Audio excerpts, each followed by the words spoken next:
The Stonecutter. Once upon a time, in ancient Japan, there was a stonecutter named Tasaku, who worked every day at the side of a mountain with his chisel and his hammer, cutting blocks of stone for bridges and temples and roads. And one day Tasaku was working, and it was a very hot day, and he looked up in the sky, and he saw the sun. And the sun was making him sweat so much, and he thought, "Oh, as strong as I am, there's still something stronger than me. The sun's stronger than I am. I wish I were the sun." And the spirit of the mountain heard him, and Tasaku became the sun. Oh, how wonderful it was to be the sun, up in the middle of the sky, shining down on all the beings of the earth. Oh, Tasaku drank in the power and the glory of being the sun, when suddenly something small came in front of Tasaku and shut his rays out from the earth. It was a cloud. "Oh," he said, "there's still something stronger than me. I wish I were the cloud." And the spirit of the mountain heard him, and Tasaku became the cloud, and he rained on everything.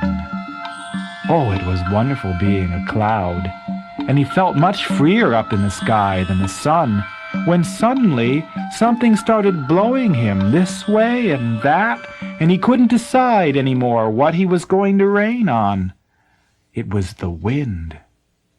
And Tasaku said, "Oh, there's still something stronger than I am. I wish I were the wind." And the spirit of the mountain heard him, and Tasaku was the wind. Oh, this was better still. Tasaku blew the leaves off the trees. He blew the thatch from the tops of the peasants' houses. He messed up the hairdos of all the geisha girls. But then Tasaku blew into something hard and still, and blow as he might, it didn't give way. It was a mountain. "Oh, there's still something stronger than I am," said Tasaku. "I wish I were the mountain."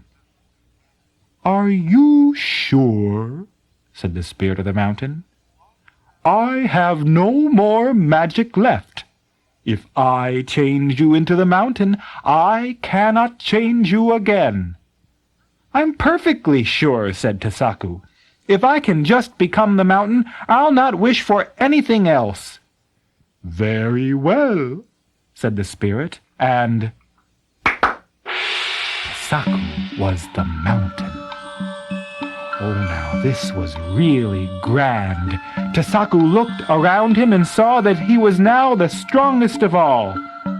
He sat unmoving as the sun beat down his rays upon him. The clouds divided in half as they grazed his peak, and the wind, when it met up with his unyielding side, sought another way to blow. But then Tasaku looked down at his base and saw something very small and tiny chipping away at his very roots. It was a stone cutter.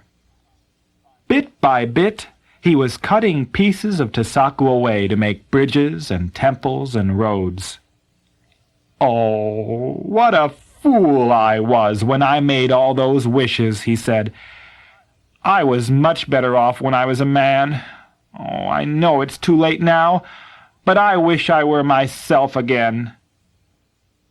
And suddenly, Tasaku grew smaller and smaller and smaller. His legs were no longer hard and set in the ground. He was himself again. "Oh, thank you, spirit of the mountain. Thank you," said Tasaku, "for using your magic one more time to change me." "But I didn't change you, Tasaku," said the spirit of the mountain. "But then what happened?" "Oh, don't you know?" said the spirit. "If you want to be no one else but yourself, You don't need any more magic.